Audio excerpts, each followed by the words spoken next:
நண்பர்கள் அனைவருக்கும் என்னுடைய அன்பான பணிவான வணக்கம். என் பெயர் ஜான். நான் ஒரு குடிநோயாளி. எல்லாமல்ல இறைவனோட அருளாலையும் தோழமையில இணைந்து செயல்படுவதால் நான் பெற்றுக்கொள்ளக்கூடிய அனுபவம் தெம்பு நம்பிக்கையாலையும் இன்னைக்கு ஒரே ஒரு நாள் நான் குடிக்கல, தெளிவாக மன நிறைவாக அமைதியாக வாழ என்னாலான எல்லா முயற்சிகளையும் செய்து கொண்டிருக்கின்றேன். இந்த உலக தமிழ் நண்பர்கள் குழு மனசாட்சியின் தீர்மானத்தின் அடிப்படையில ஒவ்வொரு ஞாயிற்றுக்கிழமையும் எனக்கு ஒரு மணி நேரத்தை ஒதுக்கி கொடுத்து, முதல்ல வழிமுறைகள், இரண்டாவது கோட்பாடுகள், மூன்றாவது இப்போ இந்த வாக்குறுதிகள், இது மூணு பத்தியும் 24 இன்னைக்கு 4 சேர்த்தா 28வது வாரமாக இதை பார்த்துட்டு இது இந்த குழுவின் மனசாட்சியின் தீர்மானத்தின் அடிப்படையில எடுக்கப்பட்ட தீர்மானம். இந்த தீர்மானத்தின்படி இன்னைக்கு நாம 4வது வாக்குறுதி. அதாவது வாக்குறுதினா என்ன? இறைவன் நமக்கு ஒரு வாக்குறுதிகளை அளிக்கிறார். என்ன வாக்குறுதி அளிக்கிறார்? நீ இதை செய்ய, நான் உனக்கு இதை செய்யறேன். அது வாக்குறுதி. நீ 12 படிகள் அடங்கிய மீட்படையும் செயல் திட்டத்தை செய்ய, நான் உனக்கு இந்த வாக்குறுதிகளை அளிக்கிறேன். நீ அதை செஞ்சேன்னா உனக்கு இது கிடைக்கும் அப்படின்னு சொல்லி சொல்லப்படுகிறது. இதை கரெக்டா எந்த இடத்துல சொல்றாங்க அப்படின்னு சொன்னா, 9வது படிநிலை பரிந்துரைகளை சொல்லி முடிச்சுட்டு 10வது படிநிலை போறதுக்கு முன்னால இந்த வாக்குறுதிகளை பிக் புக்ல தமிழ் புத்தகம் 120வது பக்கத்திலையும், ஆங்கில புத்தகம் 83வது பக்கத்திலையும் சொல்லியிருக்கீங்க. அப்ப என்ன சொல்ல வர்றாங்கன்னா, வளர்ச்சியின் இந்த காலகட்டத்தில் வரும் வழிகளை சகித்து கொண்டு சரியான பாதையில தொடர்ந்து பயணித்தால், அப்ப சரியான பாதை இன்னும் கொஞ்சம் தூரம் இருக்கு. ஆனா போதுமையா, இத்தோட நிறுத்திக்கோ அப்படின்னு சொல்லி ஒரு மனசு சொல்லும். எல்லாருக்கும் இதுக்கு மேல போட்டு என்னத்தை செஞ்சிட்டு இருக்க? வாழ்நாள் முழுமைக்கும் அகத்தாய்வு செய்யணுமா, பிரார்த்தனை செய்யணுமா, தியானம் செய்யணுமா, நான் படைக்கப்பட்ட நோக்கத்தை அறிந்து கொண்டு அந்த நோக்கத்தின்படி வாழ்றதற்கு ஆற்றலை கேட்டு வேண்டணுமா? ஆன்மீக விழிப்புணர்வு அதெல்லாம் புத்தர், இயேசு அவங்களுக்கு வரக்கூடிய நிலை இல்லை. எனக்கு எதுக்கு ஆன்மீக விழிப்புணர்வு? எனக்கு எதுக்கு தன்னுணர்வு? அதெல்லாம் திருமூலர் திருமந்திரத்துல சொல்லியிருப்பாரு, திருவள்ளுவருக்கு வந்திருக்கும். எனக்கு எதுக்கு அதெல்லாம் அப்படின்ற எண்ணம் வந்து கைவிட தோணும். அப்ப இவ்வளவு தூரம் வேலை பார்த்துட்ட, 9வது படிநிலை வரைக்கும் வேலை பார்த்துட்ட, பாதியில விட்டுட்டு போனா பாதி கிணறு தாண்டினா கிணத்து உள்ளார விழுந்துருவ தம்பி. மீதி கிணறு தாண்டணும். வலிக்கும். 10வது 11வது 12வது படியை செய்யறதுக்கு வலி பயங்கரமா உண்டாகும். ஆனா வளர்ச்சியின் இந்த காலகட்டத்தில் இயற்கையாக உருவாகும் வலிகளை சகித்து கொண்டு சரியான பாதையில தொடர்ந்து பயணித்தால் உனக்கு இது நடக்கும் அப்படின்னு சொல்லியிருக்காங்க. அதுல 4வது வாக்குறுதி, யூ வில் நோ பீஸ். சிம்பிளான வார்த்தை, யூ வில் நோ பீஸ். 4 வார்த்தைகள். அமைதி என்றால் என்ன என்று அறிந்து கொள்வாய். யாராச்சும் நம்ம கிட்ட வந்து உனக்கு மன அமைதி வேணுமான்னு கேட்டா, மன அமைதி வேண்டான்னு யாராவது சொல்லுவாங்களா? உனக்கு மன அமைதி வேணுமா அப்படின்னு சொல்லி கேட்டா, எனக்கு மன அமைதி வேண்டாம் அப்படின்னு கூறுறவங்க யாராச்சும் நம்ம கிட்ட இருப்பாங்களா? ஒருத்தர் கூட இருக்க மாட்டாங்க. எல்லாருக்கும் மன அமைதி வேணும். ஆனா இந்த உலகத்துல மன அமைதியோட வாழ்றவங்கள உலகத்துல இருக்கக்கூடிய நம்பர் 1 யாருன்னு கேட்டா, அமெரிக்கன் USA பிரசிடென்ட். அவருக்கு மன அமைதியோட வாழ்றாருன்னு பார்த்தா, வாழ்ந்தாருன்னா எதுக்கு குண்டு போட்டுட்டு உட்கார்ந்துருக்காரு? மன அமைதி இல்ல.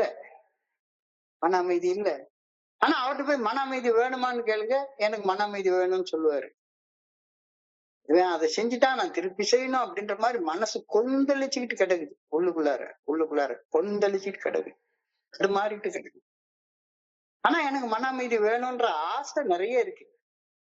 இப்ப மன அமைதி வேணுமா அப்படின்னு கேட்டா வேண்டாம்னு சொல்றவங்க நம்மள ஒருத்தர் கூட கிடையாது. நாம கடினமாக உழைக்கிறோம். கடினமாக உழைத்து விட்டு எல்லாம் நம்ம கையில இருக்கு. ஆனா தேடுகின்ற அந்த மன அமைதி மட்டும் இல்லைன்னா நாம உழைத்த கடின உழைப்புக்கு என்ன அர்த்தம் இருக்க முடியும்?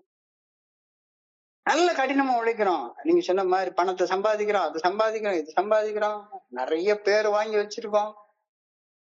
எல்லாரும் சொல்றாங்க ரைட்டு ஏன்னா அப்படியா இப்படியா அப்படின்னு ஏல வந்து இணைந்து கடினமாக உழைச்சதுக்கு அப்புறமாக, வளர்ச்சியின் காலகட்டத்தில் வருந்தி உழைச்சதுக்கு அப்புறமாக, அந்த இறுதியில அந்த மன அமைதினா என்ன, உழைச்சதுக்கான பலன் கிடைக்கல அப்படின்னு சொன்னா அந்த உழைப்புக்கு அர்த்தமே இல்லாம போயிடும் தானே. எல்லாம் கிடைக்குது, ஆனா மன அமைதி மட்டும் கிடைக்கல. மன அமைதி கிடைக்கல. எப்படி பெறுவது, அதை எப்படி பெற்றுக்கொள்வது? அதுதான் இந்த 12 படிகள் அடங்கிய மீட்படையும் செயல் திட்டம் சொல்லுது. இத 2000 வருடங்களுக்கு முன்னாலேயே துறவு அப்படின்ற அதிகாரத்துல ஒரு சின்ன திருக்குறள்ல 1.25 அடி திருக்குறள்ல திருவள்ளுவர் அழகா சொல்லியிருக்காரு. யாதெனின் யாதெனின் நீங்கியான் நோதல் அதனின் அதனின் இலன். யாதெனின் யாதெனின் நீங்கியான் நோதல் அதனின் அதனின் இலன். ஒருவன் எந்த எந்த பொருள்களிடமிருந்து பற்று நீங்கியவனாக இருக்கிறானோ அந்த அந்த பொருள்கள் மூலம் அவனுக்கு துன்பம் வராது. துன்பம் இல்லாத நிலையத்தான நிம்மதியான நிலை, அமைதியான நிலைன்னு நம்ம சொல்றோம். இதுனா என்ன? துன்பம் இல்லாத நிலை. மனசுல வலி இல்ல, வேதனை இல்ல, துன்பம் இல்ல, துயரம் இல்ல, சிக்கல் இல்ல. அந்த நிலையத்தான அமைதியான நிலைன்னு சொல்றோம்.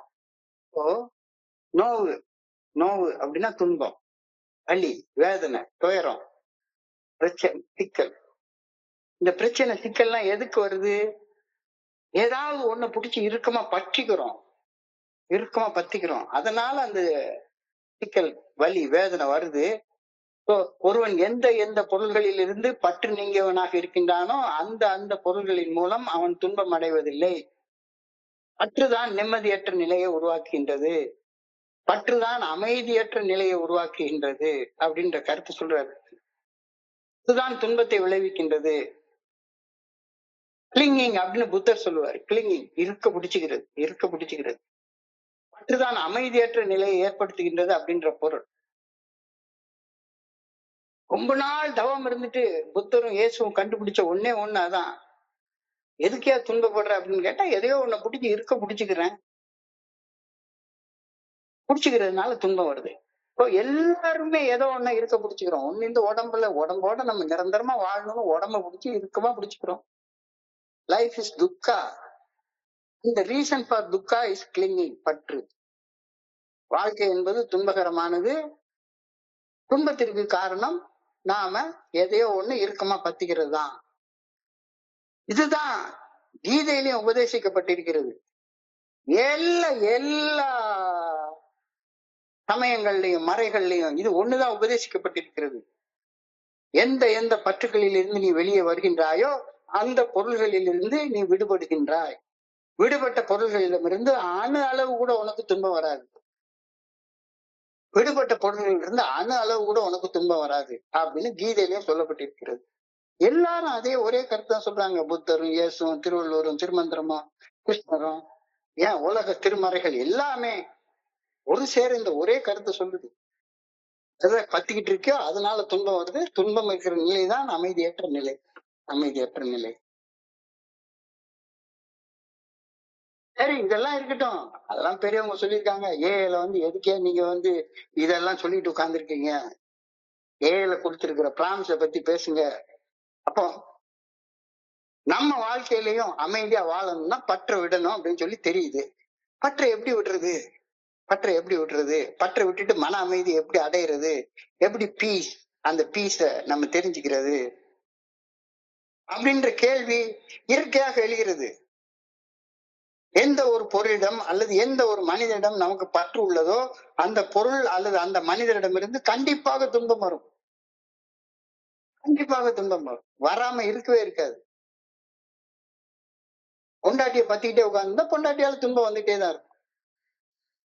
நேரடியா வேலையை இருக்க பிடிச்சிட்டு உட்கார்ந்துருந்தாலும் அந்த வேலையால துன்பம் வந்துட்டே இருக்கும். எது கூடயும் அட்டாச்சா இருக்காது. டிட்டாச்ட் அட்டாச்மெண்ட் அப்படின்ற கருத்து தான் கீதை முழுக்க சொல்லப்பட்டிருக்கிறது. ஸோ அமைதியை அறியறதுக்கு நீ டிட்டாச்மெண்ட்டை பழகணும். அந்த டிட்டாச்மெண்ட்டை பழகுறதுக்காக பரிந்துரைக்கப்பட்ட செயல் திட்டம் தான் 12 படிகள் அடங்கிய மீட்படையும் செயல் திட்டம். எந்த பொருளிடமிருந்து அல்லது எந்த மனிதரிடம் நமக்கு பற்று உள்ளதோ அந்த பொருள் அல்லது அந்த மனிதரிடமிருந்து கண்டிப்பாக துன்பம் வரும். துன்பம் வந்தா மன அமைதி கெட்டு போயிடும். பற்று இருப்பதால துன்பம் வருகிறது, மன அமைதி கெட்டு போகுது. So, ஒரு விஷயத்துல பற்று இருப்பதால என்ன ஆகுது? எதிர்பார்ப்பு உண்டாகுது. எதிர்பார்ப்பு உண்டாகுது. பெரும்பாலான நேரங்கள்ல எதிர்பார்ப்பு நிறைவேறவே நிறைவேறாது. நண்பர் நீலவிநாயகம் குறிப்பிட்ட மாதிரி என்கிட்ட வந்து ஒண்ணு எதிர்பார்த்தீங்க அப்படின்னு சொன்னா நிச்சயமாக ஏமாற்றத்தை தவிர வேற ஒண்ணுமே கிடைக்காது. நான் நானா தான் இருப்பேன். என்கிட்ட இருந்து நான் வேறவாக இருக்கணும்னு எதிர்பார்த்தா ஏமாற்றத்தை தவிர வேற எந்த இதுவுமே கிடைக்காது. சோ ஒரு விஷயத்துல பற்று இருந்தால் ஏமாற்றம் உண்டாகுது. பெரும்பாலான நேரங்களில் எதிர்பார்ப்புகள் நிறைவேறுவதே இல்லை. அப்படி எதிர்பாராத போது ஏமாற்றம் அடைகின்றோம். ஏமாற்றம் துன்பத்தை விளைவிக்கின்றது. துன்பம் மன அமைதிய அடிச்சு நொறுக்கி மனசுக்குள்ளார போராட்டத்தை உண்டு பண்ணி விட்டுருது. போராட்டத்தை உண்டு பண்ணி விட்டுருது. உண்மையிலேயே ஏதாச்சும் ஒரு சின்ன மாற்றத்தை சொன்னோம்னா போதும், எவ்வளவு பெரிய போராட்டம் வெடிக்குதுன்னா, நான் இப்ப தமிழ்நாடு லிட்ரேச்சர் கமிட்டின்னு ஒரு கமிட்டியை ஒண்ணு ஆரம்பிச்சிருக்குது. அதுல வந்து ஒரே ஒரு சின்ன மாற்றத்தை நான் சொன்னேன், அவ்வளவுதான் நீங்க புத்தளிப்பே உண்டாகுது. அவர் சொன்ன மாதிரி 40 வருஷம் சோபர் மெம்பர் எல்லாம் இவனோட எல்லாம் பேசினா உனக்கு பைத்தியம் முடிச்சிடும் அப்படின்ற லெவலுக்கு என்னுடைய மன அமைதியை கெடுக்கிற அளவுக்கு பேச்சுக்கெல்லாம் உண்டாகுது. ஒண்ணுமில்லை, ஃபெலோஷிப் அப்படின்ற வார்த்தைக்கு இயக்கம் என்று தமிழாக்கம் பண்ணிருக்கிறாங்க. நம்ம முகவரியில ஃபெலோஷிப்ன்ற வார்த்தைய மாத்தணும் அப்படின்னு ஒரு ஒரு ஒரு ஆலோசனையை நான் சொன்னேன், அவ்வளவுதான். 40 வருஷமா ஃபெலோஷிப்பை இயக்கம் இயக்கம் தான் சொல்லிட்டு இருக்கோம், அமைப்பு அமைப்புன்னு தான் சொல்லிட்டு இருக்கோம். அப்போ என்கிட்ட இருந்து ஒண்ணு எதிர்பார்த்தா அந்த எதிர்பார்ப்பு ஏமாற்றத்தை உண்டாக்கும், ஏமாற்றம் துன்பத்தை உண்டாக்கும், துன்பம் மன அமைதியை கெடுத்து போட்டுரும். நீ என்ன வேணா சொல்லிக்கோ, எனக்கு ஃபெலோஷிப்னா அது தோழமை குழுமம் அல்லது தோழமை ஐக்கியம் அப்படின்னு நான் புரிஞ்சு கொள்றேன், அவ்வளவுதான். எனக்கு தெரிஞ்சதை நான் சொல்லிட்டு போயிட்டே இருக்க வேண்டியதானே ஒளிஞ்சு யாரு கூட நின்று எதிர்த்து ஆதரித்து சண்டை போட்டுட்டு இருந்தா உடனே சண்டை போட்டுட்டு இருந்தா அதுக்குன்னு ஒரு கோஷ்டி உண்டாக்குறாங்க.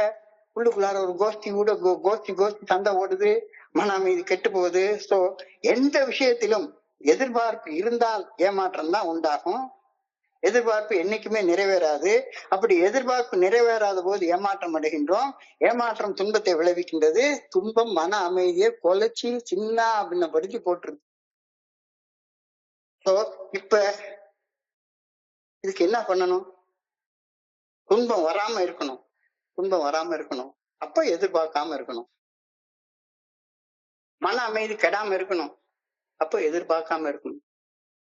பற்று இல்லைன்னா, யாவது ஒண்ணு இருக்க புடிச்சுக்கிட்டு இல்லைன்னா நமக்கு எதிர்பார்ப்பு இருக்காது. எதிர்பார்ப்பு இல்லாத போது துன்பம் உண்டாகாது. துன்பமற்ற நிலைதான் அமைதியான நிலை. எனவே மன அமைதி வேண்டுமானால் எந்த பொருளிடமோ அல்லது எந்த மனிதர்களிடமோ நமக்கு பற்று இருக்கக்கூடாது. அந்த பற்று அற்ற நிலையை உருவாக்குறது தான் 12 படிகள் அடக்கி மீட்படையும் செயல் திட்டம். இந்த வழிமுறைகளை பின்பற்றியதன் பலனாக எனக்கு எனக்குள்ளார அருவமாக மறைவாக உள்ளிருந்து இறைவன் இயக்குகின்றார் என்ற அந்த தன்னுணர்வு நிலையை நான் அடையிறப்ப கடவுளே எனக்குள்ளார இருக்கிறாரு. என் மனசுல எதுக்கு நான் எந்த பற்றையும் வச்சிட்டு இருக்கணும்? எந்த பற்றையும் வச்சிட்டு இருக்கிறப்ப கடவுளை நெருங்க கூட முடியாது. அமைதின்ற வார்த்தை எனக்கு புரியவே புரியாது அப்படின்றது தெளிவாக தெரிகிறது. சோ பற்று என்பது காலில் விலங்கு கட்டி வச்சிருக்கிற மாதிரி ஒரு அடிமைத்தனம். சோ இந்த 4 பிராமிஸையும் ஒரு அழகான வரிசை கிரமத்துல எழுதி வச்சிருக்கிறாங்க. முதல்ல உன் காலில் இருக்கிற விலங்க உடைச்சு போட்டுருவாங்க. ஒரு புதிய விடுதலையும் புதிய சுதந்திரத்தையும் நீ பாப்ப, ஒரு புதிய மகிழ்ச்சியை பாப்ப. உன் காலில் இருக்க விலங்க உடைச்சு போட்டாங்க, உன் பற்றை எடுத்துட்டாங்க. விலங்க உடைச்சு போட்டாங்க.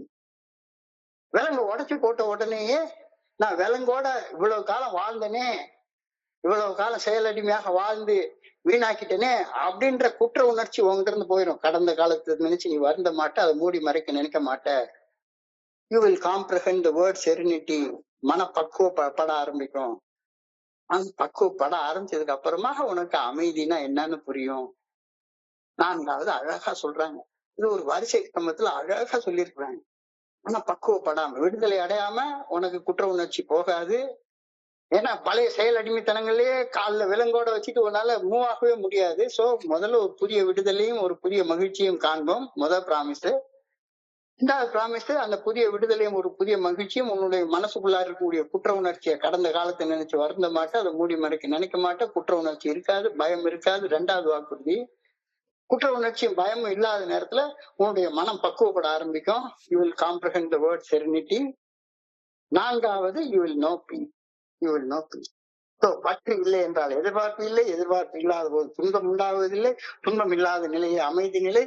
எனவே மன அமைதி வேண்டும் என்றால் முதல்ல காலில் இருக்க விலங்கு உடைக்கணும், குற்ற உணர்ச்சியை தகர்த்து போடணும். துணிஞ்சினா என்ன, துணிச்சல்னா என்ன, வேகம்னா என்ன, ஞானம்னா என்னன்றது தெரிஞ்சுக்கணும். இதுக்கப்புறம் தான் உனக்கு அமைதி தெரிய ஆரம்பிக்கும். நான்காவது வாக்குறுதி ரொம்ப அழகாக சொல்லப்பட்டிருக்கிறது. பற்று அறுத்தல். பற்று அறுத்தல். பற்று அறுத்தா மன அமைதி கிடைக்கும் என்பது முடிவாக தெளிவாக சொல்லப்படுற ஒரு கருத்து. எல்லா பெரியவங்களும் அதுதான் சொல்றாங்க. உனக்கு எது கூடயாச்சும் நீ யாதனின் யாதனின் நீங்கியா நோதல் அதனின் அதனின் நிலன். இப்ப எதுல நீ நீங்காம இருக்கிறியோ அதுதால உனக்கு துன்பம் வந்துகிட்டே இருக்கும். மதுவை பிடிச்சிட்டு இருந்தேன்னா மதுவால துன்பம் வரும். ஏதாச்சும் ஒரு சமயத்தை இருக்குமா பிடிச்சிட்டு இருந்தேன்னா அந்த சமயத்தால உனக்கு துன்பம் வரும். இருக்குமா பிடிச்சிட்டேன்னா ஏவால உனக்கு துன்பம் வரும். பற்று அறுத்தால் மன அமைதி கிடைக்கும் என்று முடிவாக ஒரு கருத்து சொல்லப்படுகின்றது.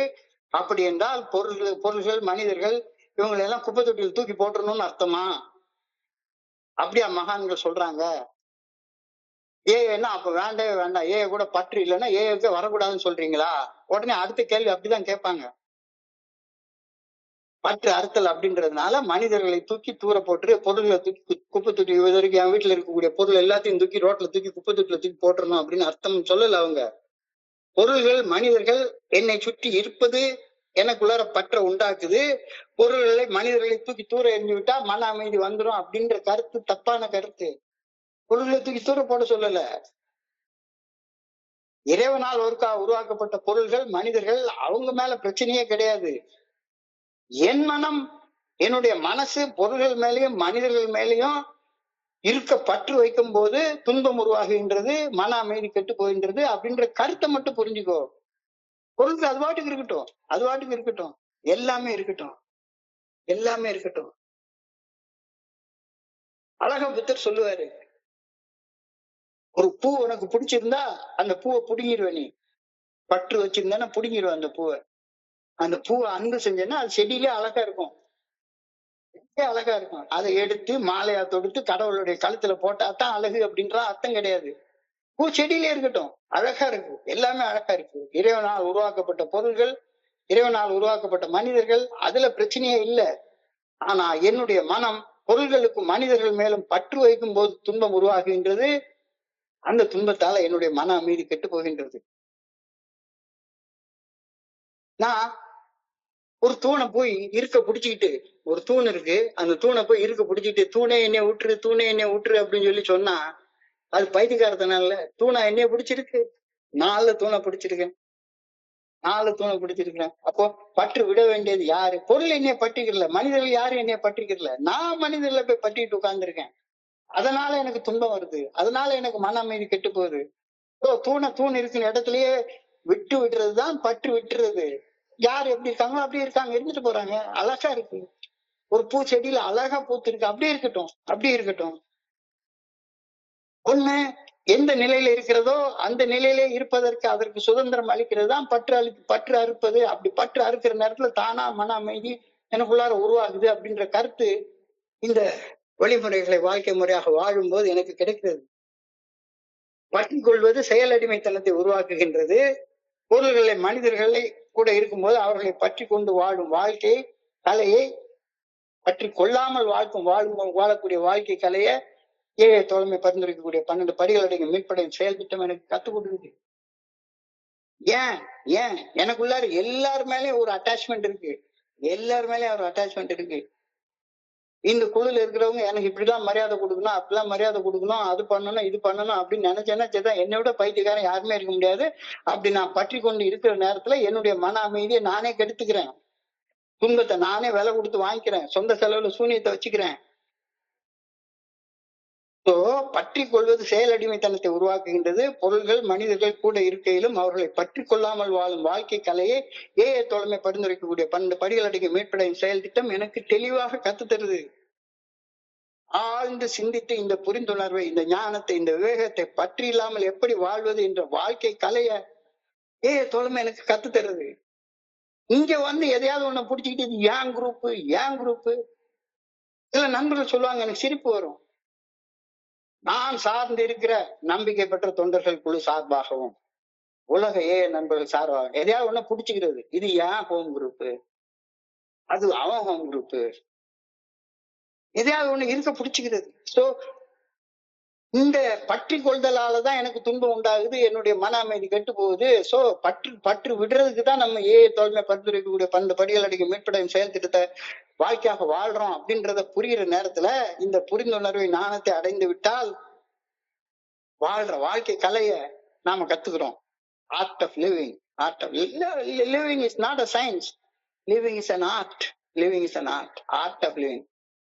ரவிசங்கர் ஜி வந்து அழகா சொல்லுவார், ரொம்ப அழகா சொல்லுவார். Living is not a science, it is an art. It is an art. வாழும் கலை. வாழும் கலை. இந்த வாழும் கலை வந்து இப்படி இருக்க, இப்ப பற்று விடுறது அப்படின்னா கேர்லெஸ்ஸா பொறுப்பு இல்லாம இரு அப்படின்னு அர்த்தம் கிடையாது. கேர்லெஸ்ஸா பொறுப்பு இல்லாம இருக்கிறது வேற, பற்று இல்லாம வாழ்றது வேற. பற்றுதல் அற்ற தன்மை தோழமை பரிந்துரைக்கக்கூடிய 12 படிகள் அடங்கிய மீட்படையும் செயல் திட்டத்தை ஆழ்ந்து சிந்தித்து வாழ்க்கையாக வாழ்வதால் கிடைக்கப்பெறும் ஆன்மீக விழிப்புணர்வு நிலை அல்லது தன்னுணர்வு நிலை ஆகும்.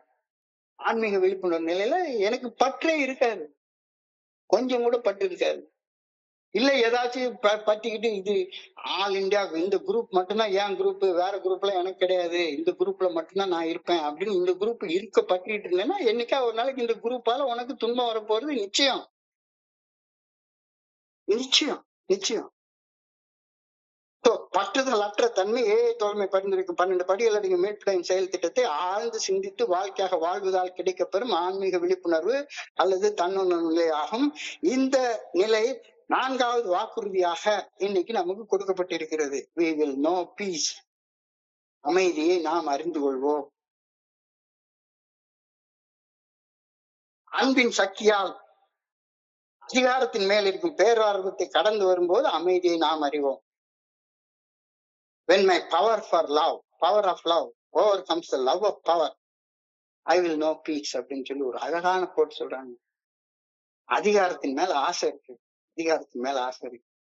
அன்பின் சக்தி அதிகாரத்தின் மேல இருக்கிற சக்தியை வென்றுச்சுதானே உனக்குள்ளார அமைதி வரும். இல்ல அதிகாரத்தின் மேல இருக்கிற சக்தி அன்பின் சக்தியை சாகடிச்சதுதானே நீ மன அமைதி இல்லாம உள்ளுக்குள்ளார கடந்து போராடிட்டு கிடப்ப. உள்ளுக்குள்ளார கடந்து போராடிட்டு கிடப்ப. ஆசை உன்னைய சாகடிச்ச. இந்த இடத்துலதான் சொல்லுவாரு, அமைதி எப்ப கிடைக்கும், அமைதி எப்ப கிடைக்கும், ஆசையை சாகடிச்சாதான் அமைதி கிடைக்கும். பற்று அறுத்தல், பற்றுகளை சாகடித்தல், அப்பதான் அமைதி கிடைக்கும். இதுதான் கீதா உபதேசத்துடைய சாராம்சம்.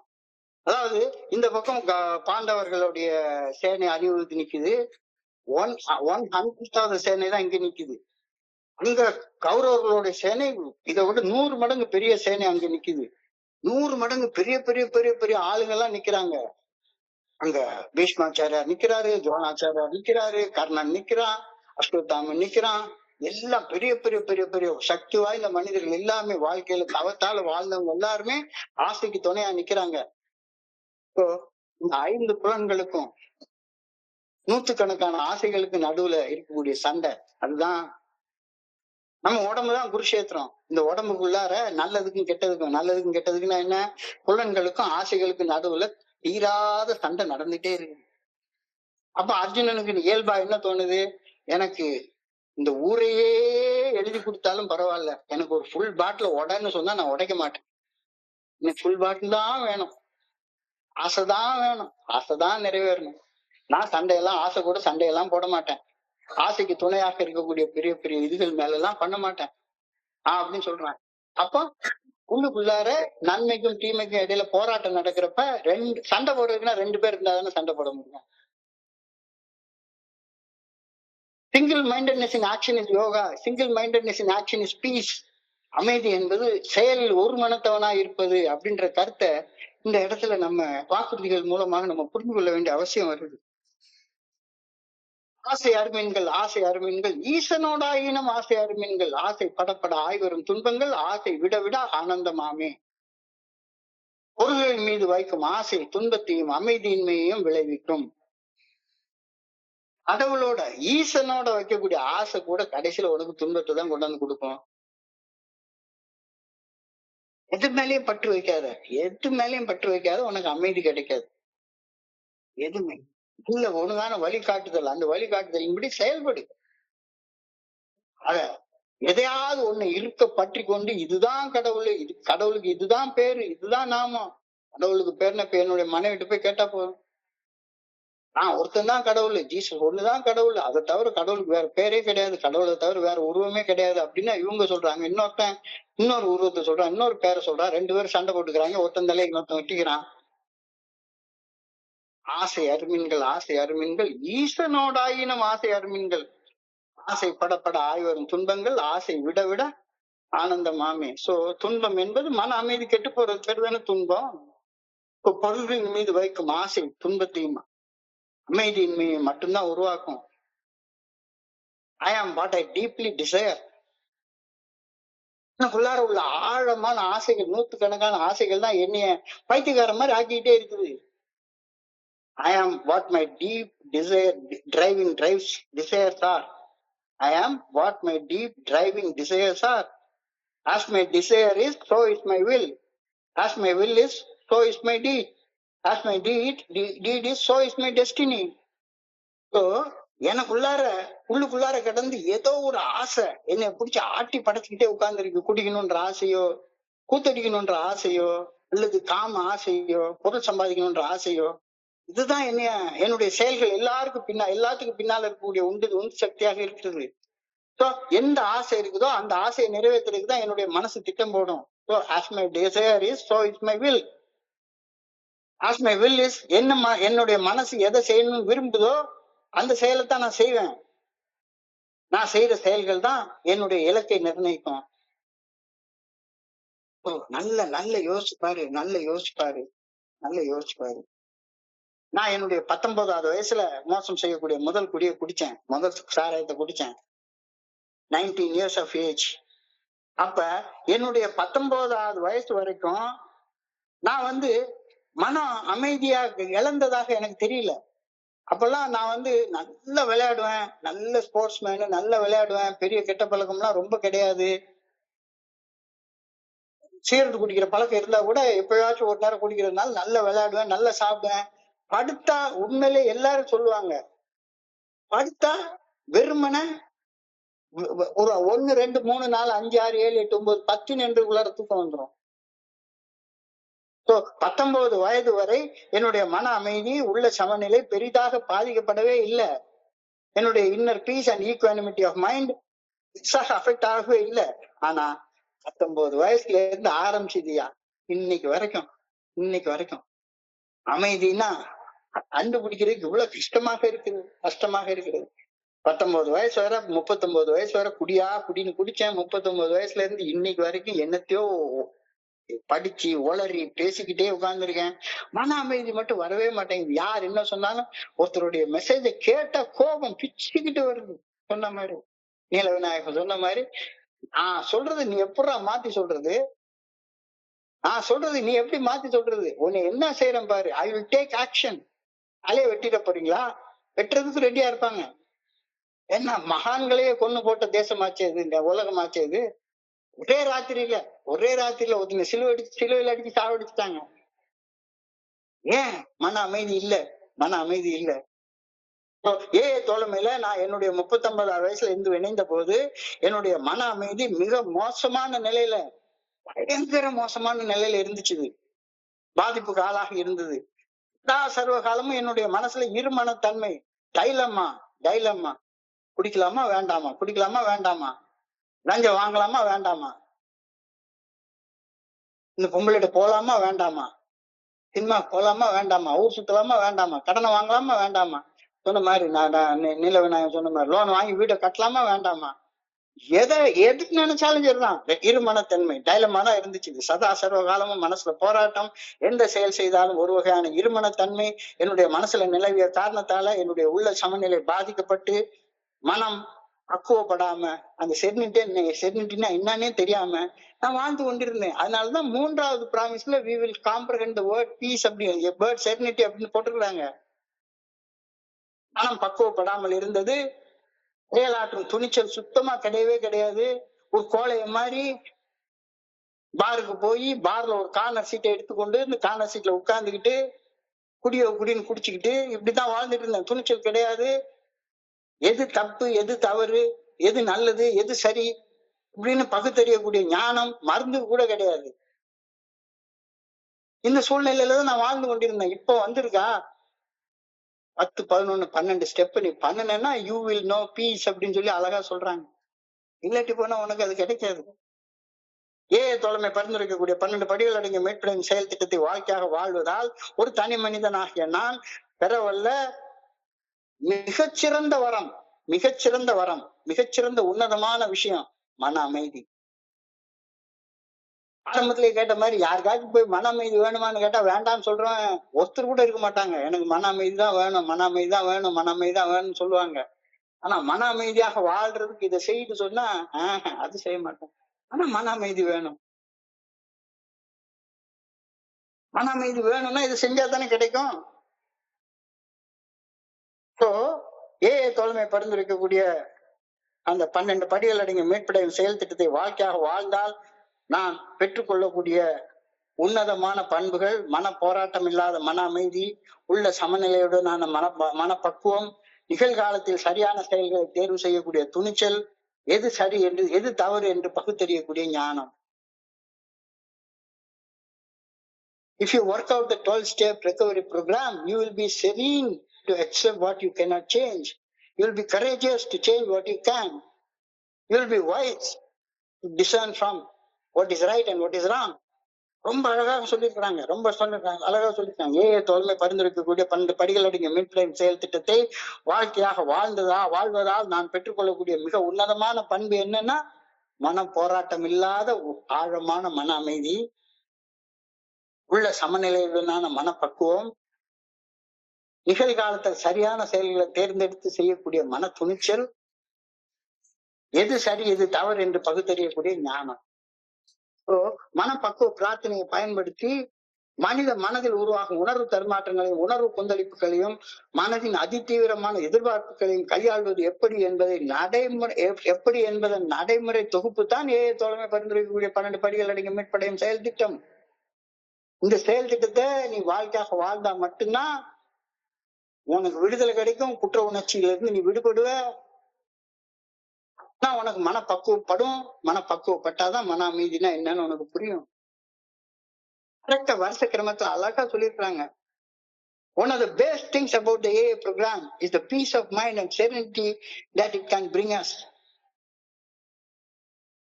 அப்ப உனக்குள்ளார இன்னமும் வந்து எனக்குள்ளார செரினிட்டி இல்ல, மனப்பக்குவம் இல்ல, மன அமைதி இல்ல அப்படின்னா எங்கேயோ தப்பு செய்யறேன்னு தானே அர்த்தம். நான் ஏதோ ஒரு காரியத்துக்காக உழைக்கிறேன், எந்த காரியத்துக்காக உழைக்கிறேனோ அந்த காரியம் மட்டும் வாழ்க்கையில் நடக்கல அப்படின்னா நீ தப்பா செய்யறேன்னு தானே அர்த்தம். அல்டிமேட்டா தேவைப்படுறது எனக்கு மன அமைதி. அது கிடைக்கல அப்படின்னு சொன்னா நீ ஏதோ தப்பு செய்யறேன்னு தானே அர்த்தம்.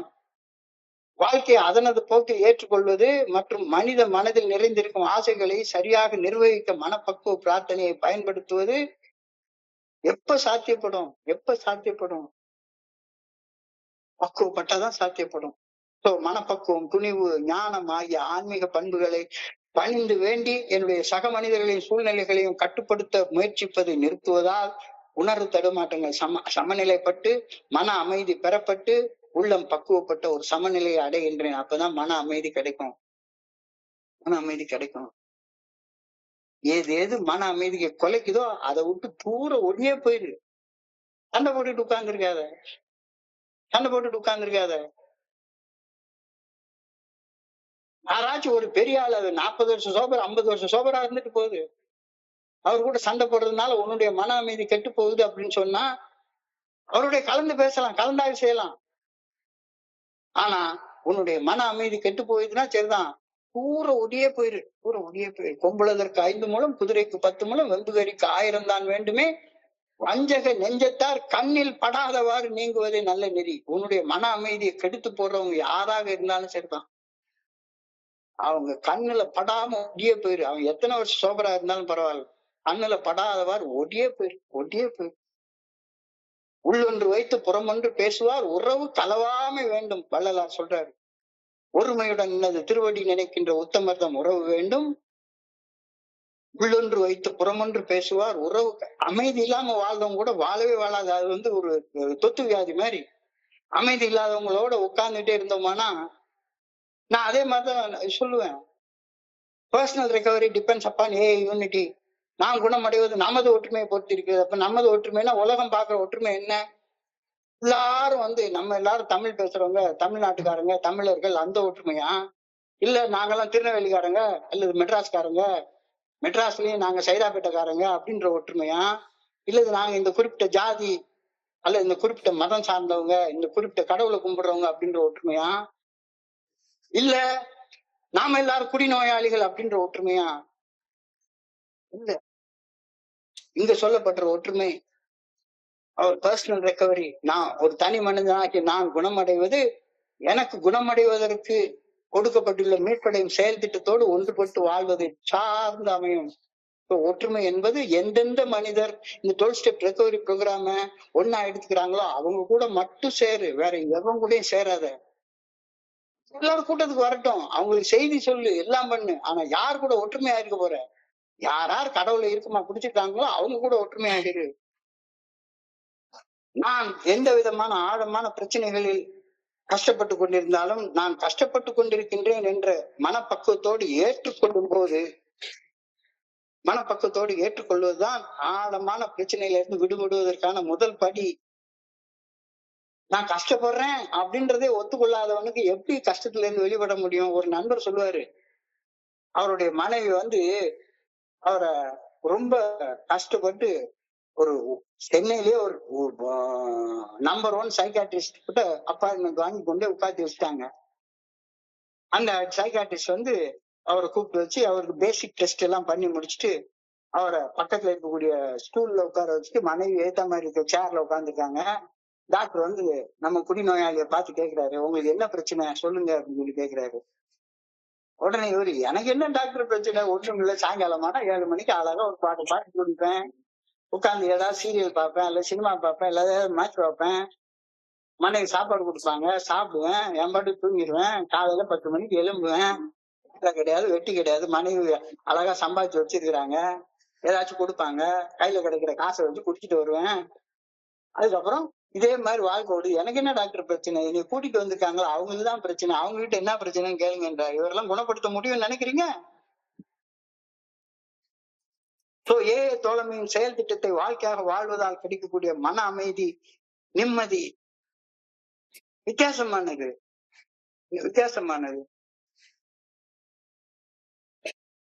அது வந்து வெறுமன 9வது ஸ்டெப் பண்ணதால இல்ல. 9வது ஸ்டெப்ல பண்ணிட்டு வர்றப்ப இயற்கையாக உருவாகக்கூடிய வழிகளை சகித்து கொண்டு 10, 11, 12 ஸ்டெப்புக்கு தொடர்ந்து போய் முடிக்கிற நேரத்துல 12வது ஸ்டெப் முடிக்கிற நேரத்துல தான் உனக்கு வந்து இந்த அமைதி, நிம்மதி என்ற வார்த்தைகளுக்கு உனக்கு அர்த்தம் புரியும். Serenity, you will comprehend the word serenity. உன் காலில் இருக்க விலங்கு உடையும், குற்ற உணர்ச்சி இருக்காது, ஸ்பான்டேனியஸா பேச கத்துக்குவ, எல்லா நேரமும் கலகலன்னு சிரிச்சு வாழக்கூடிய ஒரு வாழ்க்கை கிடைக்கும். This inner tranquility is often described as one of the most rewarding aspects of a sober life. This inner tranquility, ஆழ்மன அமைதி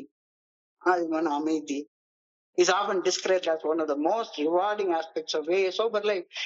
தோழமையில மன தெளிவோட உடல் போதையற்ற மது போதையற்ற உடல் நிதானத்தோட இணைந்த மன தெளிவுடனான வாழ்க்கை வாழ்றதோடைய முக்கியமான அம்சம்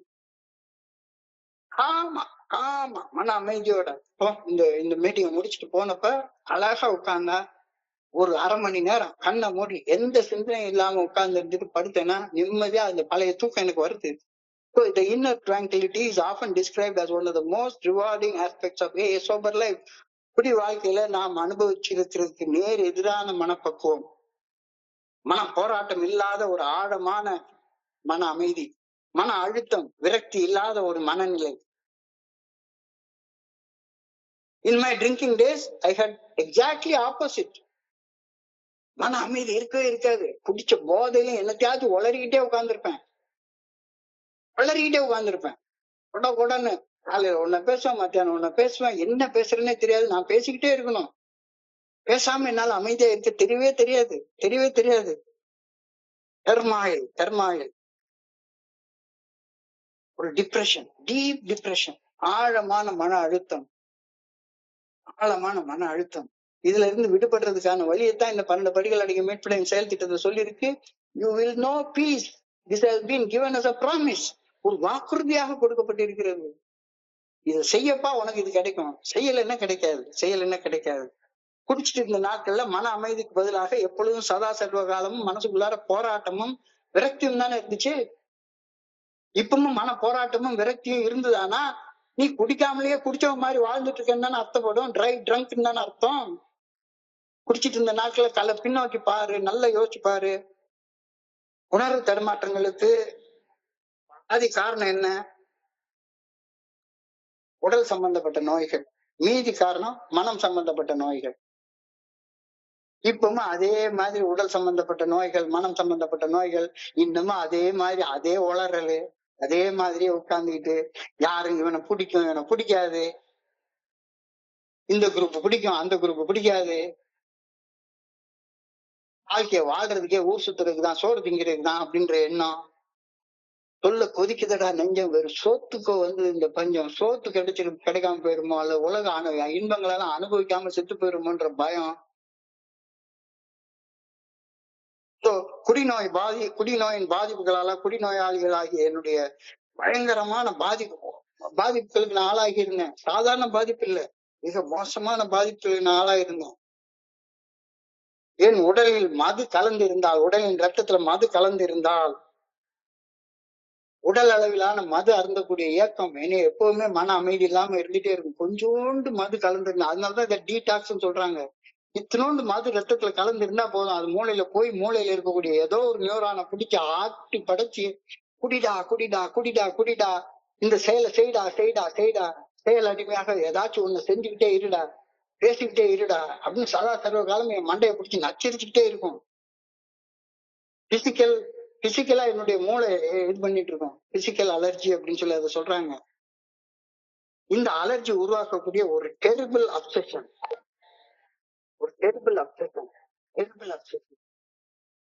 அப்ப எங்கிருந்து மன அமைதி கிடைக்கும்?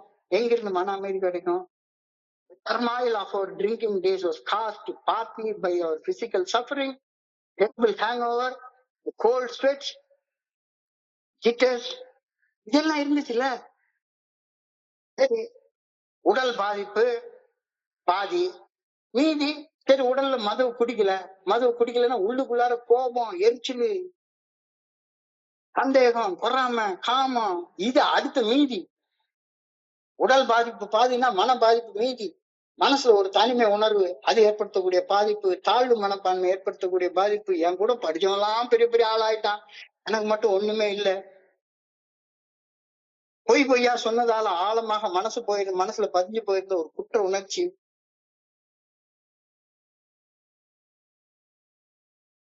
நீல விநாயகம் சொல்லுவார், வஞ்சகனின் உடம்பெல்லாம் வாதம் வர வேண்டாமோ, வாய் நிறைந்த பொய்யனுக்கு சூலம் வர. மன அழுத்தம். பாவி என்னை மறுபடியும் பிறக்க வைக்காதே, செய்த பாவம் எல்லாம் தீரும் முன்னே இறக்க வைக்காதே. உள்ளுக்குள்ளார ஒரே புலம்பல், மன அமைதியே கிடையாது. ஆதி உடல் பாதிப்பு, ஏகப்பட்ட அலர்ஜி உள்ளுக்குள்ளார. டாக்டர் வில்லியம் சில்கோட் சொல்ற மாதிரி the phenomena of physical craving. அதாவது ஒரு செயல் அடிமையாக ஒரு செயல் செய்யணும் அப்படின்னு நினைச்சிட்டா போதும், உள்ளுக்குள்ளார உடம்பெல்லாம் நடுங்க ஆரம்பிக்கும்.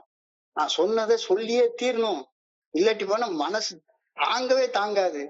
The turmoil of our drinking days was caused partly by our physical suffering, terrible hangovers, the cold sweats, the shakes and the jitters. உடல் பாதிப்பு பாதினா மன பாதிப்பு மீதி. மனசுல ஒரு தனிமை உணர்வின் பாதிப்பு, தாழ்வு மனப்பான்மையின் பாதிப்பு, பொய்யா சொன்னதால ஏற்பட்ட குற்ற உணர்ச்சியோட பாதிப்பு, எதிர்காலம் குறித்த பயத்துடைய பாதிப்பு. ஒரு குடிநோயாளிக்கு மட்டும்தான் இந்த மனதளவிலான பாதிப்பே தெரியும். The mental suffering was caused even more by my loneliness, feeling of inferiority, the lying, the deep remorse that only an alcoholic can understand. இப்போ இந்த ப்ராமிஸ்ல சொல்றாங்க, உனக்கு மன அமைதி கிடைக்கும் அப்படின்னு சொல்றாங்க. மன அமைதி கிடைக்கும். நீ இந்த 12 படிகள் அடங்கிய மீட்படையும் செயல் திட்டத்தை வாழ்க்கையாக வாழு, உனக்கு மன அமைதி கிடைக்கும்னு சொல்றாங்க. மன அமைதி கிடைச்சிருச்சா? எல்லாரும் ஒரு கேள்வியை நீ கேட்டு பார்ப்போம். இப்ப இந்த குறிப்பிட்ட நேரத்துல என்னுடைய மனசுல போராட்டம் இல்லாத மன அமைதியோட நான் வாழ்ந்துட்டு இருக்கிறேன்னா, எல்லாரும் கண்ணை மூடி ஒரு 5 நிமிஷம் யோசிச்சு பார்ப்போமே. Have I achieved peace of mind? சொல்லியிருக்க இந்த வாக்குறுதி என்னுடைய வாழ்க்கையில நிறைவேறியிருக்கா? ஒரு தனி மனிதனாக என்னை சுற்றி வாழும் என்னுடைய சக மனிதர்களுடன் அன்புடனும் நட்புடனும் ஒரு நல்ல ஒழுங்கான வழிகாட்டுதலுடன் நான் வாழ்ந்து கொண்டிருக்கின்றேனா? ஒரு தனி மனிதனாக என்னுடைய தன்னலம் மற்றும் தன்முனைப்போட செயல்படும் போது என் சக மனிதர்கள் அனைவர் மேலும் என்னால அன்கண்டிஷனல் லவ், அந்த நிபந்தனையற்ற அன்பு செலுத்துவது சாத்தியப்படுகிறதா? செல்ஃபிஷ்னஸோடையும் செல்ஃப் சென்டர்னஸோடையும் நீ இருக்கிற நேரத்துல கோஷ்டி தான் சேர்த்துட்டு உட்கார்ந்துருப்ப. கோஷ்டி இந்த ஆல் இந்தியா பார்ட்டிஸ் எல்லாத்தையுமே பாத்தீங்கன்னா ஒவ்வொரு இடத்துலயும் ஒரு கோஷ்டியா உட்கார்ந்து இருப்பாங்க. இதே மாதிரி கோஷ்டியா குரூப்பா இது ஏன் குரூப், இது ஓன் குரூப், இது ஏன் ஜிஎஸ்ஓ, இது ஓன் ஜிஎஸ்ஓ. ஒரு தனி மனிதனாக என்னை சுற்றி வாழ்வின் சக மனிதனுடனும் அன்புடனும் நட்புடனும் உறவு கொள்ளக்கூடிய ஒரு நல்ல ஒழுங்கான வழிகாட்டுதல் எனக்கு தேவைப்படுகிறது. அதுதான் காடு. ஒரு தனி மனிதனாக என்னுடைய தன்னலம் மற்றும் தன்முனைப்புடன் செயல்படும் போது என்னுடைய சக மனிதர்கள் அனைவருடனும் ஒரு நிபந்தனையற்ற அன்பு செலுத்துவது தன்னலம் தன்முனைப்போட வாழும்போது சாத்தியப்படவே படாது. இறையர் பேராற்றல் என் மீது செலுத்தும் நிபந்தனையற்ற அன்பை புரிந்து கொள்ளாமல் என் சக மனிதர்கள் அன்கண்டிஷனலா லவ் பண்ணவே முடியாது. கடவுள் என்னைய நிபந்தனையற்ற என்னென்ன கிறுக்குத்தனம் பண்ணிருக்கேன், என்னென்ன கோமாளித்தனம் பண்ணிருக்கேன், இதுக்கும் மேல என்ன உயிரோட வச்சிருக்கிறாரு. இவ்வளவு பேர் கூட நான் நல்ல விஷயங்களை பகிர்ந்து கொள்ளக்கூடிய ஆற்றலை எனக்கு கொடுத்திருக்கிறாரு. இறையர் பேராற்றல் என் மீது செலுத்தும் நிபந்தனையற்ற அன்பை புரிந்து கொள்ளாமல் என் சக மனிதர்களை என்னால் நிபந்தனையற்ற அன்பு செய்ய முடியவே முடியாது. You should understand the love of God and then only you can love your fellow men unconditionally. ரெண்டு வேற கிடையாது. கடவுளுடைய அன்பு புரிஞ்சு கொள்ளணும், சக மனிதனை அன்பு செய்யணும். கடவுளுடைய அன்பு புரிஞ்சு கொள்ளாம சக மனிதனை அன்பு செய்ய முடியாது. சக மனிதனை அன்பு செய்யாம கடவுளுடைய அன்பை புரிஞ்சு கொள்ள முடியாது. அப்ப அமைதிங்கிறது மருந்து கூட கிடைக்காது. நான் எனது கடந்த காலத்தில் செய்த அட்டூழியங்கள் இறையர் பேராற்றல் நினைவு கூர்ந்து இருந்தால் நான் இன்னைக்கு உயிரோடு இருக்கிறது சாத்தியமா? கொஞ்சம் நெஞ்ச அட்டூழியமா பண்ணிருக்கு. ஆனா இவ்வளத்தையும் பண்ணிவிட்டு இன்னும் இங்க வந்து உட்கார்ந்து தனிப்பட்ட முறையில வளன்னு பேசிக்கிட்டே உட்கார்ந்துருக்கேன். இது போல இப்ப நான் என் சக மனிதர்கள் ஒருவர் செய்து கொண்டிருக்கிற அட்டூழியங்களை நினைச்சு பார்த்தா நான் கடவுளுக்கு துரோகம் செய்யறேன்னா ஆயிர மாட்டேனா? இவனெல்லாம் அன்பு செய்யறது எப்படி சாத்தியம்? எவ்வளவு கொடூரமானவன், இவனெல்லாம் அப்படியே சுட்டு சாவடிச்சிடணும் அப்படின்ற நினைப்பு என் மனசுக்குள்ளார இருந்தா கடவுள் என்னை ஞாபகத்துல என்னுடைய அட்டூழியங்கள் ஞாபகத்துல வச்சிருந்தா நான் உயிரோட இருந்திருக்க முடியாது.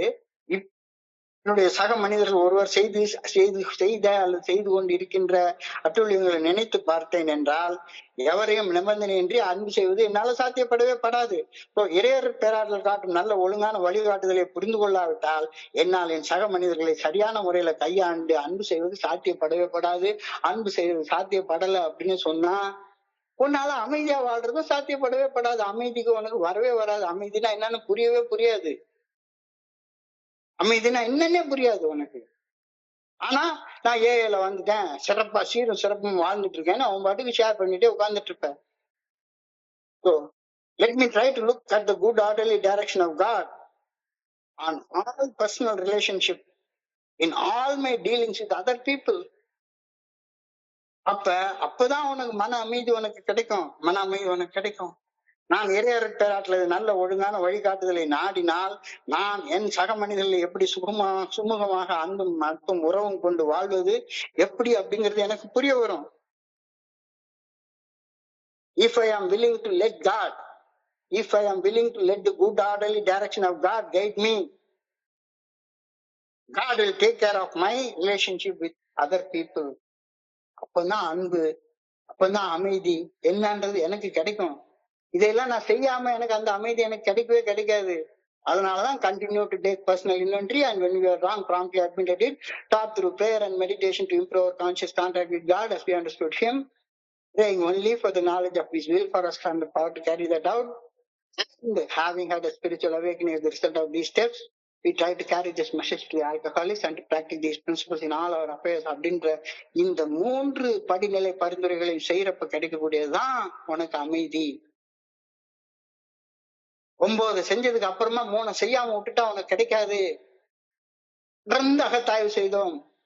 தப்பு செய்யணுன்ற எண்ணம் வர்ற நேரத்துல எல்லாம், தவறு செய்யணுன்ற எண்ணத்தை உடனடியாக இறைசாட்சியாக ஒரு மனுஷன் முன்னால கடவுள்கிட்ட ஒப்புக்கொண்டு தவறான எண்ணங்கள் தவறான செயல்களாக என்கிட்ட இருந்து வெளிப்படாதவாறு என்னென்ன காப்பாற்றி கொள்றது தியானம் மற்றும் பிரார்த்தனையின் மூலமாக எனக்குள்ளார ஏற்கனவே இறைவன் இருக்கக்கூடிய அந்த இறையர் பேராற்றலுடைய அந்த சக்திய ஆற்றலை உணர்ந்து மேம்படுத்தி கொண்டு நான் ஏன் படைக்கப்பட்டேன், அந்த படைக்கப்பட்ட நோக்கத்தின்படி வாழ்வதற்கான ஆற்றலை பெற்றுக்கொண்டு வாழ்வது, இந்த வழிமுறைகளை பின்பற்றியதன் பலனா ஒரு ஆன்மீக விழிப்புணர்வை பெற்று அந்த ஆன்மீக விழிப்புணர்வை சக மனிதர்களோட பகிர்ந்து கொண்டு வாழ்க்கையில எல்லா அம்சங்களிலும் உண்மையோட நேர்மையோட வாழ்றது. அப்பதான் உனக்கு அமைதினா என்னன்றது உனக்கு தெரியும்.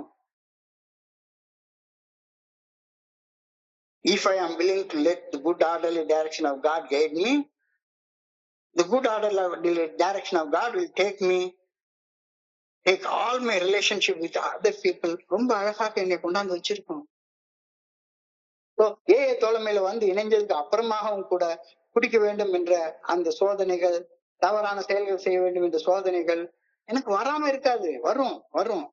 திடீர்னு சொன்ன உடனே யாராச்சும் ஒருத்தரை பயங்கரமா திட்டிடணும், அவனுக்கு எதிராக புறம் பேசிடணும், அவனை வேவு பார்த்துடணும், இப்பவும் கதவை பூட்டி போட்டுட்டு ஏதாச்சும் ஒரு போன் பிக்சர் பாத்துடணும் அப்படின்ற சோதனை வந்துகிட்டே தான் இருக்கும். தோழமையில வந்து இணைஞ்சதுக்கு அப்புறமா யாரும் புனிதர்களாக எல்லாம் உடனே மாறிட போறதே கிடையாது. அந்த சோதனைகள் வந்து கொண்டேதான் இருக்கும். நான் 30 வருடமாக தொடர்ந்து குடிக்காம இருக்கேன். ஆனாலும் உணர்வுகள் தடுமாறுறப்ப எனக்கும் உட்கார்ந்து இன்னைக்கு இந்த மீட்டிங் ஆரம்பிக்கிற கொஞ்ச நேரத்துக்கு முன்னால தமிழ்நாடு லிட்ரேச்சர் கமிட்டின்னு ஒண்ணு இருக்கு. அதுல ஒருத்தர் பேசுறாருன்னா ஒருத்தரை பத்தி இன்னொருத்தர் புறம் பேசுறதுன்றது வந்துகிட்டே தான் இருக்குது. உடனே நான் வந்து நினைச்ச முடிவு, என்னுடைய மன அமைதியை கெடுக்கக்கூடிய எந்த ஒரு விஷயமாக இருந்தாலும் சரிதான், அதை விட்டு கண்ணுல படாதவாறு தூர வேலை ஓடிடு. அது லீடர்ஷிப்னா அது என்ன இயக்கம்னு சொல்லி ஒருத்தன் அடம் முடிச்சு அப்படித்தான் வச்சுட்டு போறாங்க. அதனால ஏன் மன அமைதி கெட்டு போகுதுன்னா அது கூட உட்கார்ந்து நம்ம போராடிக்கிட்டு இருக்கிறது. அழகா என்னுடைய குருஜி சொல்லுவாரு, ஏத்துல பொருள்ற பண்ணி கூட சண்டை போடணும் அப்படின்னா உன் சட்டை சேராகாம சண்டை போட முடியவே முடியாது. இன்னொன்னு நினைச்சுக்கோ, பண்ணிக்கு சேத்துல புரண்டு சண்டை போடுறது ரொம்ப பிடிக்கும். அப்ப நீ என்ன பண்ணணும், வஞ்சக நெஞ்சத்தார கண்ணுல கூட ஏற்று பார்க்காத, தூர ஓடியே போயிரு. மன அமைதி கிடைக்கும்.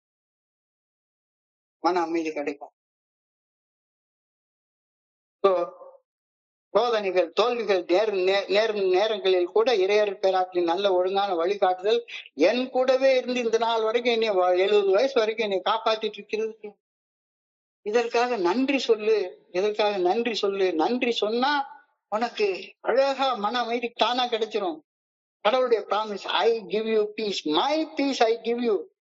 This is not like the peace the world gives you, this is the peace that God gives you. I rejoice that the good orderly direction of God has protected me from temptations and failure. எவ்வளவோ சோதனைகள், எவ்வளவோ விஷயங்கள் இருக்கிறப்ப, எவ்வளவு விஷயங்கள் சோதனைகள் தோல்விகள் நேர்ந்த நேரங்களிலும் கூட இறையர் பேராற்றின் நல்ல ஒழுங்கான வழிகாட்டுதல் என்னுடனே இருந்து மிகப்பெரிய சேதங்கள் நிகழாதவாறு என்னை பாதுகாத்து காப்பாற்றியது. இதற்காக நன்றியுடன் நான் அகமகிழ்கின்றேன். I rejoice that the good orderly direction of God has protected me from temptation and failures. நான் செய்ய வேண்டியது என்ன? இறையர் பேராற்றின் நல்ல ஒழுங்கான வழிகாட்டுதலுக்கு பணிஞ்சு நடக்கிறது மட்டும்தான். அப்ப எனக்கு அமைதினா என்னன்று எனக்கு புரியும். கடவுள் அவருடைய நல்ல ஒழுங்கான வழிகாட்டுதலை எதன் மூலமாக கொடுக்கிறாரு? பிரஞானம் பிரம்ம consciousness is God. Consciousness is God. கடவுள் தன்னுடைய நல்ல ஒழுங்கான வழிகாட்டுதலை மனசாட்சி மூலமாக நடத்தி வெளிப்படுத்துகின்றார். குழு என்ன செய்யணும்ன்றது குழுவின் மனசாட்சியின் மூலமாகவும், தனி மனிதன் என்ன செய்யணும்ன்றது தனி மனிதனுடைய மனசாட்சியின் மூலமாகவும் கடவுள் வெளிப்படுத்துகின்றார். கடவுளுக்கு பணிஞ்சு நடக்கிறதுன்றது மனசாட்சிக்கு பணிஞ்சு நடக்கிறது தான். கடவுளுக்கு பணிஞ்சு நடக்கிறது மனசாட்சி உறுத்தக்கூடிய செயல்களை செய்யாமலும், மனசாட்சி சரின்னு செய்யக்கூடிய செயல்களை செய்தும் வாழ்றப்ப அதைத்தான் 10வது படியில அழகா சொல்றாங்க. அகத்தாய்வு செய், அகத்தாய்வு செய்து பாரு, மனசாட்சி என்ன சொல்லுதுன்னு கேளு. ஒவ்வொரு நாளும் வீட்டுல உனக்குன்னு ஒரு புனிதமான இடத்த உருவாக்கி வச்சுக்கோ. 3க்கு 3 இடம். சோதனை வந்ததுன்னா அந்த இடத்துல கண்ணை மூடி போய் ஒரு 10 நிமிஷம் உட்காரு. என்ன செய்யணும்? உடனே சோதனை வர்ற நேரத்துல, டெம்டேஷன் வர்ற நேரத்துல மன அமைதியை குலைக்கக்கூடிய எந்த செயலையும் செஞ்சிடாத. மன அமைதியை குலைக்கக்கூடிய எந்த செயலையும் செஞ்சிடாத. கொஞ்ச நேரம் அமைதியாக அந்த ஒழுங்கான வழிகாட்டுதலை கேளு. நான் செய்ய வேண்டிய செயல்கள் இறையர் பேராற்றின் நல்ல ஒழுங்கான வழிகாட்டுதல் மூலமாக எனக்கு தெளிப்படுகிறது. இறையர் பேராற்றின் நல்ல ஒழுங்கான வழிகாட்டுதல் என்னுடைய மனசாட்சியின் மூலமாக வெளிப்படுத்தப்படுகின்றதுன்றத உறுதியாக நம்பு. போய் ஸ்பான்சர்ட்ட போய் கேட்டுட்டு இருக்காத.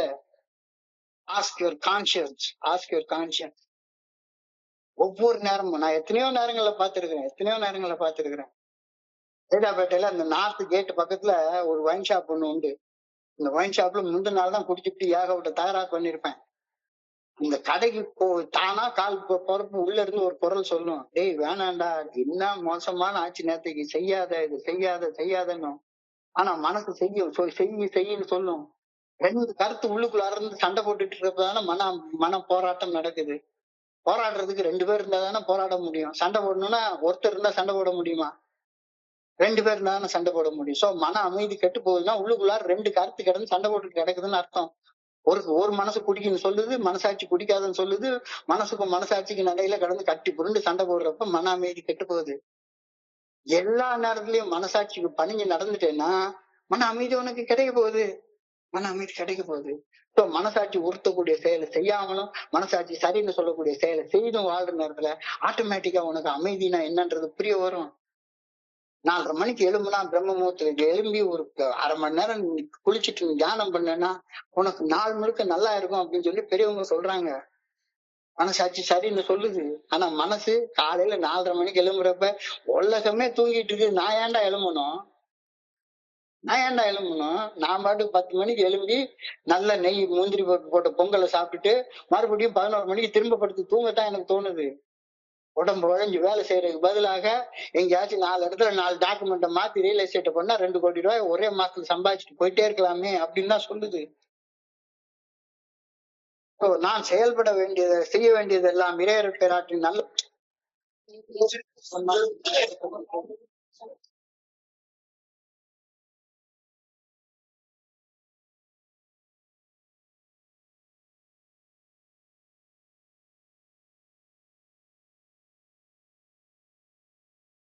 நான் செய்ய வேண்டியதெல்லாம் இறையர் பேராற்றின் நல்ல ஒழுங்கான வழிகாட்டுதல் என்னுடைய மனசாட்சியின் மூலம் வெளிப்படுத்தப்படுகின்றது என்ற உண்மையை உறுதியாக நம்பணும்.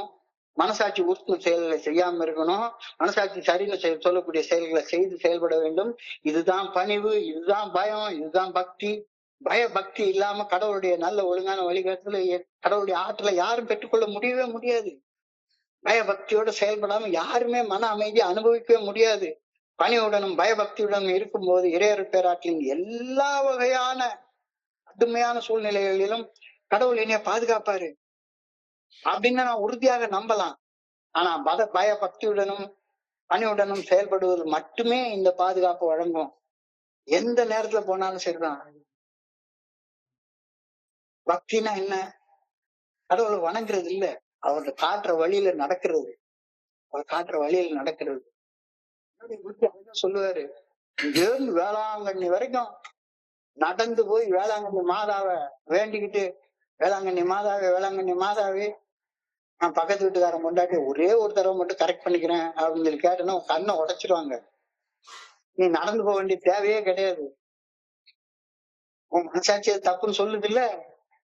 எவ்வளவு பெரிய தவம் இருந்து நீ பெரிய வலிமை வாங்கினாலும் சரிதான், நரகாசுரன் மாதிரி கடவுள் உன்னை அழிச்சு போட்டுருவாரு. வேண்டாம். பணிவுடனும் பயபக்தியுடனும் இருக்கும்போது மட்டும்தான் உனக்கு அமைதினா என்னன்னே புரிய வரும். இறையருள் பேராற்று எல்லா வகையான கடுமையான சூழ்நிலைகளிலும் இறையருள் பேராற்று உன்னை பாதுகாக்கும். உன்னுடைய அமைதி பஞ்சமே இருக்காது, பஞ்சமே இருக்காது. இதை நீ உறுதியாக நம்பலாம், இதை நீ உறுதியாக நம்பலாம். ஆனால் பயபக்தியுடனும் பணிவுடனும் நான் செயல்பட்டு இருக்கும்போது மட்டும்தான் இந்த பாதுகாவல் கிடைக்கும். God can protect me from all situations during the day if I rely on the strength of his good orderly direction and go forward. இல்லாட்டி போனா எனக்கு அந்த அமைதி கிடைக்காது. அதுதான் இந்த பிராமிஸ் சொல்லக்கூடியது. வளர்ச்சியின் இந்த காலகட்டத்தில் இயற்கையாக உருவாகக்கூடிய வழிகளை சகித்துக் கொண்டு சரியான செயல்களை செய்வதில் நிலைத்திருந்தால் நீ பாதி தூரம் செல்றதுக்கு முன்னாலேயே உனக்கு இந்த அமைதி கிடைச்சிரும். அமைதி கிடைச்சிரும். குற்ற உணர்ச்சி இருக்காது, பயம் இருக்காது. You will comprehend the word serenity. காலில் விலங்குகள் இருக்காது. நீ என்ன பேசணுன்றதுக்கு கடவுள் உனக்குள்ளார இருந்து அப்படி நீர்வீழ்ச்சி கொட்டுற மாதிரி உனக்குள்ளார இருந்து கடவுள் உனக்காக பேசுவாரு. இதெல்லாம் எப்ப கிடைக்கும்? இதெல்லாம் எப்ப கிடைக்கும்? இதெல்லாம் விட்டுரு, வேண்டாம்னா விட்டுரு. ஆனா இதெல்லாம் வேணும்ன்றதுக்காக தானே ஏஐ தோழமைக்கு வர்றோம். ஏஐ தோழமையில வந்து ஏஐ தோழமை நான் தாங்கி பிடிக்கிறதுக்காக இங்க வந்துட்டு இருக்கேன். I want to know peace. I want to know peace. அமைதி வேணும் அப்படின்னு சொன்னா அமைதி வேணும். என்னுடைய குருஜி அழகா சொல்லுவாரு, டேய் சொர்க்கத்துக்கு போனவாடா அப்படின்னு கேட்பாரு. ஆமா சொர்க்கத்துக்கு போனோம். அப்ப சாவுடா அப்படின்பாரு. என்ன சாமி சாவ சொல்றீங்க? செத்தாதானடா சொர்க்கத்துக்கு போக முடியும். சாவலன்னா எப்படி சொர்க்கத்துக்கு போக முடியும்? அப்ப பழைய வாழ்க்கைக்கு இறந்து புதிய வாழ்க்கைக்கு புதுசாக பிறந்தாதான் சொர்க்கத்தை படைக்க முடியும் இந்த வாழ்க்கையில. அப்ப மன அமைதியோட வாழ்ற வாழ்க்கைக்கு பேர் தான் சொர்க்கம். மன அமைதியோட வாழ்ற வாழ்க்கைக்கு பேர் தான் சொர்க்கம். இந்த சொர்க்கத்துக்கு வேணும்னா பழைய மன அமைதியற்ற வாழ்க்கைக்கு நீ இறக்கணும். மன அமைதிய எடுத்த செயல்களை செய்யறதை நிறுத்தணும். அதுதான் 1 to 9 வரைக்கும் செஞ்சோம்.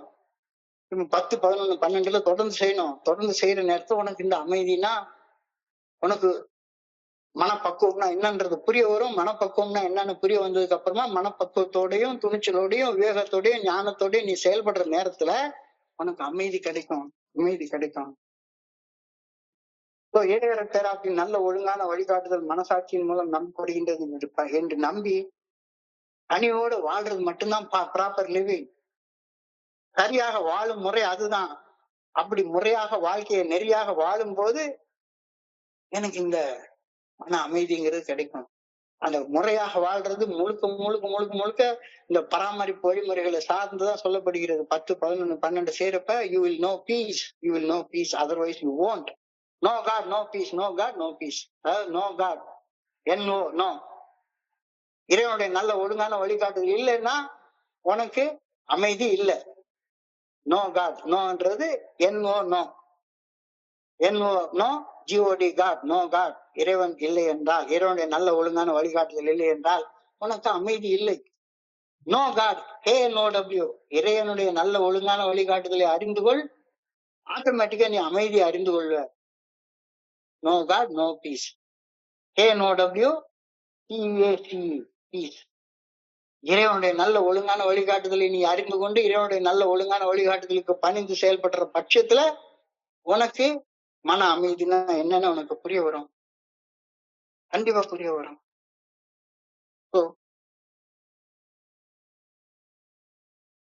மன அமைதியோடு வாழ்றது மட்டும்தானே வெற்றிகரமான வாழ்க்கை. மன அமைதியோடு வாழலன்னா அந்த வாழ்க்கையை வாழ்ந்து என்ன செத்து என்ன? நீ 1000 கோடி பணம் வச்சுக்கோ, 1000 கோடி பணம் வச்சுக்கோ, மன அமைதி இல்ல, நிம்மதி இல்ல அப்படின்னா நீ வச்சிருக்கிற பணத்தால என்ன பிரயோஜனம்?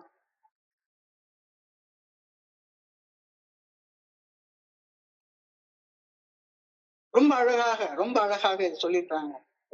மறுபடியும் ஆரம்பிச்ச இடத்துக்கு வந்துடுறேன். மன அமைதி வேணும்னு கேட்டா வேண்டான்னு சொல்லக்கூடிய மனிதர் யாருமே கிடையாது. ஆனா பற்று விடணும் அப்படின்னா விடுறதுக்கு தயாராக இல்லை. பற்று விட்டா மட்டும்தான் துன்பம் வராது. துன்பம் இல்லாத நிலைதான் மன அமைதியுடனான நிலை அப்படின்ற கருத்து. யாதனின் நீங்கியா நோதல் அதனின் இளன் அப்படின்ற கருத்து ரொம்ப அழகாக ஆழமாக தெளிவாக சொல்லப்பட்டிருக்கிறது. ஒரு உபநிஷத்துல உள்ள வார்த்தை, all this is full, All that is full. From fullness, fullness comes. When fullness is taken away from fullness, fullness still remains. மனசு குழப்பக்கூடிய ஒரு வார்த்தை. All that is full, all this is full. From fullness, fullness comes. When fullness is taken from fullness, fullness still remains. எல்லாம் அமைதியாக இருக்கின்றது, எல்லாம் அமைதியாக இருக்கின்றது. உலகத்திற்கு எல்லாமே அமைதியாக இருக்கின்றது.